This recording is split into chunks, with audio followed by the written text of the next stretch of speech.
करते हैं। अच्छा, आज मैं शेरवानी भी नहीं पहन के आया, ये एक सिंबॉलिक जेस्चर है कि अब शेरवानी उतारने का भी वक्त आ गया है, रोड पर आने का वक्त रहा है। फैसला मुस्लिम पर्सनल लॉ बोर्ड करेगी, लेकिन यूनानिमस डिसीजन हो, बिल इत्तेफाक राय हो। हाँ। देखिए, ऐसा है कि जैसा हो रहा है पिछले 11 साल से, सांस ही नहीं लेने दे रहा है मुसलमानों को। कभी लव जिहाद, तो कभी आर्टिकल 370, तो कभी ट्रिपल तलाक, तो कभी सीएए, तो कभी यूसीसी, तो कभी हर मस्जिद दरगाह खानकाहों के नीचे मंदिर तलाश किया जा रहा है। हत्ता के ख्वाजा मोइनुद्दीन चिश्ती रहमतुल्लाह अलैह की दरगाह में मंदिर तलाश किया जा रहा है, और खामोशी गवर्नमेंट। और जब ये बिल पास हुआ राज्यसभा में, तो जय श्री राम के नारों के साथ पास हुआ। ना तो वहां पे अल्लाह अकबर के नारे की जरूरत है, ना जय श्री राम के नारे की जरूरत है। ये एक कम्युनल एजेंडा है जो साफ तौर से जाहिर हो रहा है। फिर इसके अंदर क्या है, वक्फ बाय यूजर को निकाला जा रहा है, लिमिटेशन एक्ट को अप्लाई किया जा रहा है, यानी कि टेनेंट किराएदार को इसकी मालिकाना हैसियत दे दी जाएगी। गवर्नमेंट की कई ऑफिसेज हमारे औकाफ की प्रॉपर्टीज पे, और हमें ये कहा जा रहा है कि जहां औकाफ अपना वक्फ झंडा गाड़ देती है उसकी मिल्कियत हो जाती है। अरे भाई, वक्फ की प्रॉपर्टीज को तो मिसयूज उन लोगों ने नहीं किया है जो वक्फ बोर्ड के चेयरमैन, मेंबर, वक्फ काउंसिल के मेंबर बन के आए, तलवे चाटू मुसलमान। इन्होंने सब में बड़ा नुकसान किया है, और आज भी मुसलमान क्या मान रहा है, शादियों में 100 किस्म के खाने कर रहा है, हर साल उम्रे पे जा रहा है। मतलब जब तक हम अपने सोशल ईवल्स को खत्म ना करेंगे, हम अपनी सफों में एहतियात नहीं कायम करेंगे, हमारी सफों में मीर जाफर और मीर सादिक की निशानदेही ना करेंगे, इनका बहिष्कार ना करेंगे, इन मुस्लिम दलालों का जो हर आसाम से नॉर्थ ईस्ट से लेकर राजस्थान और कश्मीर से लेकर कन्याकुमारी तक है। आज मुस्लिम इलाकों में जाओ, मुखबिरों की और दलालों की कमी नहीं। जो इस वक्त बोर्ड की हिमायत कर रहा है वो हम में से नहीं, मीडिया इन्हें बता रहा है, चंद बुर्खापोश औरतों को कि देखो ये वक्त बोर्ड की हिमायत कर रहा है, चंद दलालों को बता रहा है कि वक्त बोर्ड की हिमायत कर रहा है। अरे भाई, 99.999% मुसलमान इसके खिलाफ है, 0.0001% मुसलमान इसके फेवर में जो ऑन पे रोल है। दूसरी चीज ये है, now I am coming to the legal point. Direct violation है आर्टिकल 14 का, फ्रीडम ऑफ रिलीजियस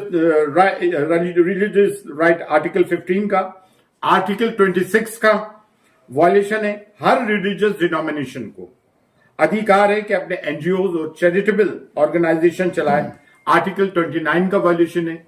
ये कॉन्स्टिट्यूशनल, ये ब्रीच ऑफ राइट्स है, और 5 कॉन्स्टिट्यूशनल बेंच के जजेस बैठ के इसको फैसला करें। ये लड़ाई लंबी है, जैसे किसान आंदोलन की थी, लेकिन सुप्रीम कोर्ट को, ऑनरेबल सुप्रीम कोर्ट को, honourable chief justice of India को इस पर एक टेम्परेरी स्टे लेना चाहिए, वरना कोर्ट में लड़ाई चलती रहेगी और ये हमारी जगहों को बुलडोज करते रहेंगे। ये हमारे साथ जुल्म है, जुल्म की इंतहा है। दूसरी चीज ये है कि पर्सनल लॉ बोर्ड से भी एक गुजारिश है, वो ये गुजारिश है कि जैसे ट्रिपल तलाक के मामले में, बाबरी मस्जिद के मामले में इनका जो एटीट्यूड रहा, बड़ा डोसाइल एटीट्यूड रहा। हम ये चाहते हैं कि इनके एटीट्यूड में एग्रेशन हो। इसका मतलब ये नहीं कि हम वायलेंस ब्रीच कर रहे हैं, लेकिन अब इनको अपने तरीकाए कार में तब्दीली लाना पड़ेगी। इससे ये काम नहीं चलेगा, और एक यूनानिमस डिसीजन लेना पड़ेगा। बिल इत्तेफाक रहा है, उसमें जमीयत उलमा हिंद भी हो, जमात इस्लामी भी हो, दीगर ऑर्गेनाइजेशंस भी हो मुसलमानों की, और मुस्लिम दरगाह और खानकाहों का आना भी जरूरी है। दरगाह और खानकाहों के वो सरकर्दा मुसलमान जो मुसलमानों के हक में बाबांगे दौल बोलते रहे, ना कि वो दलाल जो कि हुकूमत की चापलूसी करते रहे अपने छोटे छोटे इंटरेस्ट के लिए, अपने मफादात के लिए, जिनके चेहरे आज काले पड़ गए और चेहरों पे तबर्रा बरस रहा है। दूसरी चीज ये है, हम हिंदुस्तान की सालमियत में, इसकी अखंडता में विश्वास करने वाले लोग हैं। इसीलिए हमने 1947 के पार्टीशन को ठुकरा कर इस देश में जहां हमारे बुजुर्ग दफने कब्रें हैं, इसको अपनाया है। लेकिन हम इस बात को भी फरामोश नहीं कर सकते कि हमारे सामने बद्र हुनैन, खैबर खंदक, करबला भी है, जुर्रत अली और फिक्र हुसैन हमारा दस्तूर अमल भी है। और इस तरह के मामलात में ये हमेशा से इन इस्लामिक दुश्मन और मुस्लिम दुश्मन ताकतों के खिलाफ ये एक मील का पत्थर साबित हुई है। आज कोई अगर मुसलमान ये बात करता है या कोई गैर ये बात करता है कि हम फिरकों में बटे हुए, तो अल्हम्दुलिल्लाह आज की तारीख में ना हम फिरकों में बटे हुए हैं, ना बिरादरियों में बटे हुए हैं। आज मुसलमान वक्फ के मामले को लेकर अल्लाह का शुक्र है, अल्लाह का शुक्र अदा करते हैं कि हम एक प्लेटफॉर्म पर हैं। आप देखें, मुझे एक बात बताइए, एक चीज और लिखी है कि अगर कोई मुसलमान इसको वक्फ करना चाहे मिल्कियत, ये अल्लाह और उसके रसूल की है। पहला वक्फ अल्लाह के रसूल सल्लल्लाहु अलैहि वसल्लम ने कायम किया था कि कोई मुसलमान अगर कोई चीज वक्फ करना चाहता है तो he should be a practicing Muslim for 5 year, 5 साल के लिए प्रैक्टिसिंग मुस्लिम हो। ये कौन डिसाइड करेगा भाई कि वो प्रैक्टिसिंग मुसलमान है नहीं है, नमाज पढ़ता है नहीं पढ़ता है, रोजा रखता है नहीं रखता है? भाई मुसलमान के घर में पैदा हुआ मुसलमान है, हिंदू के घर में पैदा हुआ हिंदू है, क्रिश्चियन के घर में पैदा हुआ क्रिश्चियन है। ये तो मतलब प्रैक्टिस। और फिर दूसरे ये है कि आप प्रबंधक कमेटी सिखों की हिंदू एंडोमेंट एक्ट में क्या गैर हिंदू है? क्या सिख प्रबंधक कमेटी में क्या कोई गैर सिख है? जीनियों के धर्मस्थलों में कोई, उनके मजहबी मामलों में कोई गैर चयन है? तो फिर हम मुस्लिमों के मामले में कोई गैर मुसलमान क्यों, काय को हो? और दूसरे हमारे को तो लूटा है अपनों ने, इन मुस्लिम दलालों ने, जो वक्फ बोर्ड के मेंबर रहे, वक्फ काउंसिल के मेंबर रहे, इन्होंने जमीन को चाटा है, खाया है और आज भी ये दलालियां कर रहे हैं। ये बात तो जायज है, लेकिन इसका मतलब थोड़ी कि कोई गैर मदाखलत करे हमारे कामों में। देखें, बारगाह हुजूर गरीब सुल्तान ख्वाजा मोइनुद्दीन चिश्ती की वो दरगाह है जहां से मजहबी हमआहंगी का मतलब कम्युनल हार्मनी का, सांप्रदायिक सौहार्द का हमेशा पैगाम गया है। लेकिन यहां से कलमा हक भी पढ़ाया गया है, दीन इस्लाम को भी फरोग दिए। 800 साल की हमारी मिरास ये बताती है कि हमने थिक एंड थिन में हमेशा इस देश की सालमियत का भी और मुसलमानों का भी ख्याल रखा है।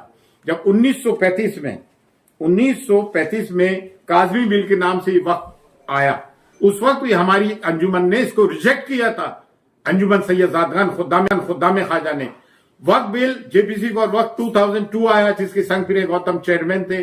उस बिल के मामले में भी हमने जाके ये फॉर वक्त, जेपीसी फॉर वक्त आया था, हमने रिजेक्ट किया। पार्लियामेंट इनेक्स में डिबेट की, कई मीटिंग्स अटेंड किए। अभी अगस्त में जेपीसी फॉर वक्त जब बिल आया, उसको भी हमने प्रेस कॉन्फ्रेंस करके कंडेम किया, उसको सिरे से खारिज किया। और आज जब ये एक्ट बन गया है तो आज अप्रैल 9 को आज हम फिर इसको कंडेम करते हैं, इस एक्ट को, और हम ये चाहते हैं कि इन चीजों को वापस दें।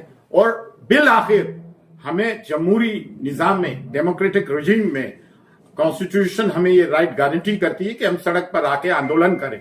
जब लोगों ने ट्रेन की पटरियां उखाड़ दी, बसों को रोक दिया, आग लगा दी, वो जायज है उनका। हम पीसफुल एजिटेशन करें कि शाहीन बाग बन रहा है। गांधी जी के नॉन कॉपरेशन मूवमेंट के बाद भारत का सब में बड़ा डेमोक्रेटिक और पीसफुल एजिटेशन रहा है। शाहीन बाग क्यों नहीं बनेगा?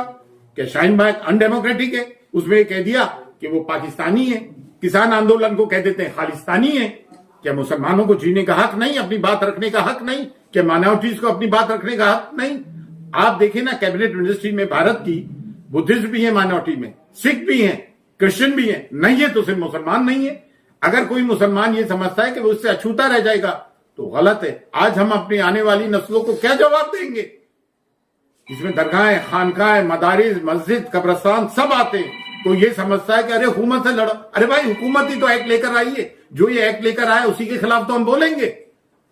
तो ये हमारा आज का मौजू था, हमारा मौकफ था कि हम आउटराइट इस एक्ट को कंडेम करते हैं। अच्छा, आज मैं शेरवानी भी नहीं पहन के आया, ये एक सिंबॉलिक जेस्चर है कि अब शेरवानी उतारने का भी वक्त आ गया है, रोड पर आने का वक्त रहा है। फैसला मुस्लिम पर्सन लॉ बोर्ड करेगी, लेकिन यूनानिमस डिसीजन हो, बिल इत्तेफाक राय होकर हमें ये फैसला लेना। जो भी फैसला हो उस पर अमल करना है, कानून के दायरे में रह के, पीस के दायरे में रह के। और हम Supreme Court, honourable Supreme Court से, honourable chief justice of India से चाहते हैं कि हाँ, इस देश की अखंडता, सालमियत जब बरकरार रहेगी, जब हम में प्यार, मोहब्बत, इत्तेफाक रहेगा, जिसके हम हमेशा से हामी भी रहे, कायल भी रहे। ख्वाजा मोइनुद्दीन चिश्ती की दरगाह वो दरगाह है जाके हर धर्म, संप्रदाय, डिनोमिनेशन के लोग आते हैं और हमने हमेशा उनका खैर मकदम किया है। लेकिन हम इस बात को भी नहीं भूल सकते कि हम मुसलमान हैं। फिर अमानिल्लाह, अल्लाह।